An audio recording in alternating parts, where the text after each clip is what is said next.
This is a great question. So who is the judge who ruled that the Competition Bureau needs to pay Rogers? So it's this guy up here. This is the actual ruling, by the way. I'll put the link in the comments. But Paul Crampton, who is he? The Honorable Paul Crampton, Chief Justice.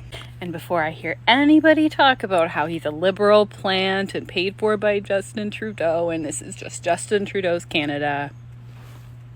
So I skimmed this report. This ruling was speaking to the Commissioner of Competition, who is the head of the Competition Bureau, Matthew Boswell. The overall vibe that I got was, you are so out of line for trying to stop this merger. Like, you are so out of line. And like some of the things that gave me that vibe, I'll show you.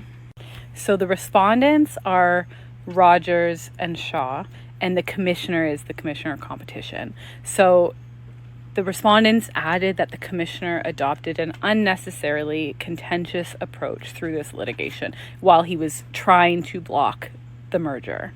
And so point 42, on balance, I consider that the commissioner's conduct, as described immediately above, was much more unreasonable than the conduct of the respondents.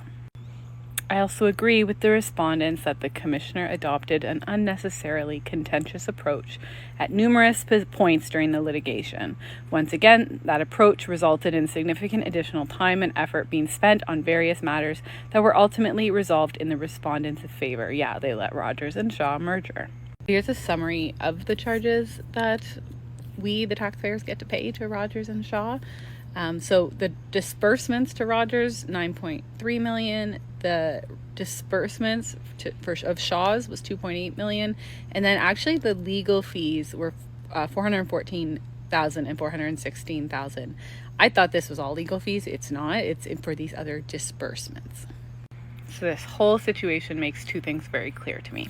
Number one is our laws are clearly created in the favor of these large corporations, and number two, the Competition Bureau at this point has no teeth at all. And even when they are trying to act in our best interests and go after these large corporations and try to prevent the mergers, not only are they not successful, but us taxpayers have to pay for that.